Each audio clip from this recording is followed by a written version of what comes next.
Joining us now, the voice of the Boise State Broncos, play-by-play specialist Bob Behler, also a radio host up in Idaho. Bob, how you doing this morning? I'm doing very good. Looking forward to the game Friday night. Absolutely. Going to take my first trip to the Boise Blue. You told me yesterday when I was talking to you on your program up there what I needed to do. Jeremy and I had a question, though. Can I pluck like a few pieces of the blue turf without getting in trouble, just so I have like a memento? I don't know how you'd get it out. I'll tell you what you probably can do if you wear short pants.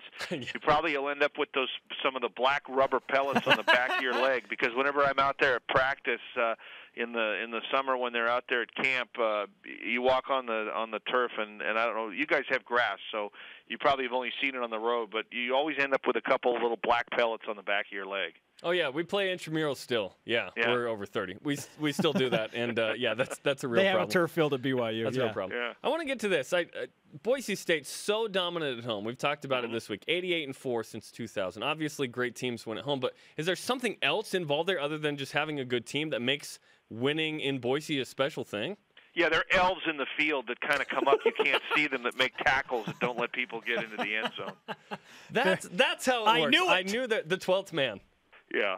No, I just think they play with a different energy at home. And I think that, you know, when you had the Kellen Moore group that had about 10 NFL players on the team, they were really dominant no matter where they played because they were that good. This team is good, but not great like that. And I think, you know, when you're good, you play better at home than you do on the road, and I think that's pretty common for most teams, you know, out there in college football. There's a good crowd. There's a lot of energy. The crowd, because the stadium is pretty vertical, so you feel like the crowd is right on top of you. And this team has started well at home, and the crowd seems to give it energy. So I think it's a team that over the years they pounded some people at home, you know, when an inferior team comes in here, and then they've, you know, been able to, like this year, you know, beat the Colorado State win's probably the best win of the season. I mean, it was a solid win, you know, and then Fresno State and Nevada, those games were kind of identical. Got ahead every time it looked like maybe they were going to put them away. The other team got a big play, and then in the fourth quarter, Boise State's defense played well and you know, got the victory in hand. But no, I think it's just an energy that they play better at home. I don't know that there's any magic. I certainly don't think it's because the field is blue. But I just think the whole ambiance of, you know, the blue field, you know, this is Boise's pro team. I mean, you know, we have a metropolitan area of 500,000, and there's no professional team. So people who went to Boise State follow Boise State, and a lot of people who've moved into the area have adopted the Broncos. So it's an area where I think the fans do make a difference. Bob Behler, the voice of the Boise State Broncos on BYU Sports Nation, live with us from Boise, BYU and the Broncos on Friday night, 7 Mountain Time kickoff. Okay, I'm not really sure what to get with Boise State because they're a good team, solid program. Brian Harsin's a really good coach. The understandable loss against Ole Miss, who has rocketed to the top of the rankings. Then they laid an egg at Air Force, but then you mentioned the good win at Colorado State. Where is this Boise State team mentally at 5 wins and 2 losses? I think they're playing better. I think they feel better about themselves, and maybe more importantly, I think this team is healthier than it's been. I mean, you guys, you should know more than anybody that if the wrong people are hurt at the wrong time, you're going to be in trouble. Yeah. Yep. And Boise State had no starters in the secondary against Air Force from the first game of the season. That being said, the secondary was not the reason they lost the game to Air Force. But this has been a team that in the middle part of the season, a couple weeks ago, was pretty tired, pretty bruised, pretty beat up. The bye week heading into Fresno State last week, I think, was a godsend. And then you look at, you know, this week we've got another bye coming up after what I think should be a very physical game with BYU. So I think getting the right people back at the right time makes a big difference. And then I think Boise State's biggest challenge in the last 2 years, Boise State's offense has had trouble moving the football against the Cougars. I think it's going to be whether Boise State can get enough yards out of Jay Ajayi against the number 5 rush defense for BYU.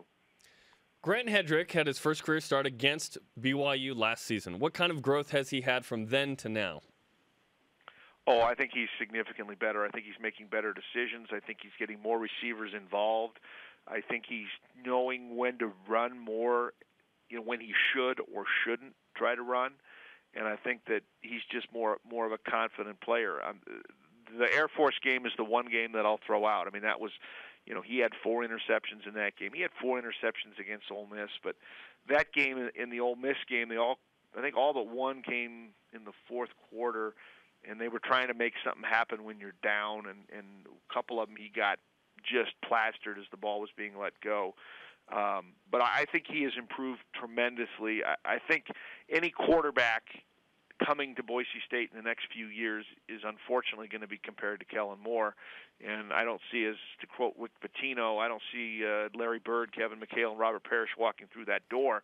I don't think Kellen Moore is walking through that door, anytime in the near future. I mean, you guys have seen some great quarterbacks, guys like McMahon and Young, and you probably have had more than your fair share of them. But he's a good quarterback. I don't think he's obviously in the in that realm, and I think people unfortunately expect at Boise State somebody to play at that level, and I think Grant, for Boise State to be successful, just needs to be Grant. He needs to make the right decisions. He needs to maybe run for 50 to 60 yards a game. He needs to throw for 250 and move the ball around. I think 9 guys caught passes last week, so I think that's the recipe for Grant to be successful. Bob Behler, the voice of the Boise State Broncos. Follow him on Twitter at BSUBob. Who's the Boise State player BYU fans don't know about but likely will after Friday night? I'm going to give you 2 on the offensive side of the ball. Wide receiver Thomas Spurbeck, he's the guy that's taking over for Matt Miller. He's the one that threw the touchdown pass to Grant Hedrick last week. He is a guy that is sort of working his way to become more of a mainstay in the offense, and the other will be tight end Jake Rowe. Rowe leads the tight end in catches with 20. Last year, all of the tight ends combined for just 20 catches. He already has 20 basically through the first half of the season. So I think one or both of those guys will have a big game against the Cougars. Is this a rivalry game since the two are going to meet, for the next, 9 years after this? It feels like it's growing, but is it right now? I think for the fans it is, at least up here. Our fans are probably more excited about this game than any conference game. Really? I think as the players go, I think maybe, you got to play a few times, but, who is really a rival game? I mean, you play people once a year, and, when something's on the line, it becomes more of a rivalry game. I think it's starting to get there. For myself, it's a feel of a conference game for me, because even though it's not a conference game, but because, played the last 2 years, play this year. We know we're playing next year, and 8 more years after that, or whatever I think it was a 12-year contract. Yeah. It feels to me like a conference game. Yeah, and I think part of that is, okay, 2 teams that feel like they're 2 of the best non-P5 teams. There's something to like, hey, we're the best in this region and in the country. Feels right. Like I mean, if you look at the game, I think you could make, if you were going to try to make a case for why BYU is going to win tomorrow night, you could make an easy case for that. If you wanted to make a case why Boise State can win the game, I don't think you'd have too much trouble making that case. It's going to come down to execution and who makes the plays in the game. But I'm fully expecting more of a game like, I don't know if it'll be that low scoring, more of a game like 2 years ago where it was tight. Please no. Then I'm sorry? Please no. Not no. 7-6. Some 200 yards of total offense for BYU. I think it'll probably be in the 20s would be my guess. But I think, Boise State did not play well. I mean, you look at games and I look at scores, and sometimes you'll say that the score was not indicative of the game, and I think that was the case last year. You look at the score 35-20, and you're like, wow, that doesn't look that bad. No, that game was bad. That game to me had much more of a feel of a 42-7 game than 35-20. That game was much more of a dominant performance. So, I would think this game's going to be a close game on Friday. I'd be surprised, unless somebody turns it over 3 or 4 times, more than the other team, I'd be surprised if this game isn't close. Bob Behler, the voice of the Boise State Broncos, with us on BYU Sports Nation. What has been the biggest change in the culture of the program that you have seen as first-year head coach Brian Harsin has taken over for the local hero, Chris Peterson, who went to Washington? I think the biggest thing is 2 things. One, outwardly to the public, I think he's much more outgoing and enjoys the external kind of things with football. He took a tour around the state where he met people, sent all his coaches out to meet with every high school in the state that plays football. I think he's a guy that is very in tune with the public and the PR part of it, and I say it in a very positive note that he wants to get everybody involved. He wants people to be excited about Boise State football. And I think from a team perspective, I think when they win, he's encouraging celebrations. I think he's encouraging, let's have fun. Hey, we won this game, celebrating in the locker room after the game, I think he, he's not that far removed from playing himself. I mean, he's only 37 years old, one of the youngest coaches, and a lot of the coaches on the staff are pretty young. And I think he's just set the tone of, play hard, but let's have a good time while we're doing it. Bob Behler, a 4-time Idaho Sportscaster of the Year, and it takes that to manage all 1,400 uniform combinations that the Broncos can put on the field now. And guys, there are some of them I love, and there are some of them I hate, and it all comes down to which numbers can I see from the 6th floor of the Stickle Guy Center. That makes total sense. And last week was not one of my favorites. I do not like the silver or gray numbers on orange. Mark it down. Not enough contrast. I wish we would be the Dallas Cowboys.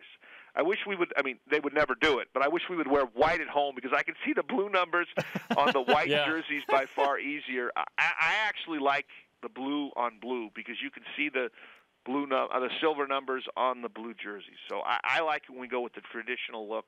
The gray, the blue numbers on the gray, or the gray or silver numbers on the orange are hard. Hashtag sportscaster problems. Bob, thanks for the time. And you know what? Nobody cares. And the other thing about my biggest pet peeve about uniforms is they are all designed to look good on a close-up on TV or to look good on a rack in a store.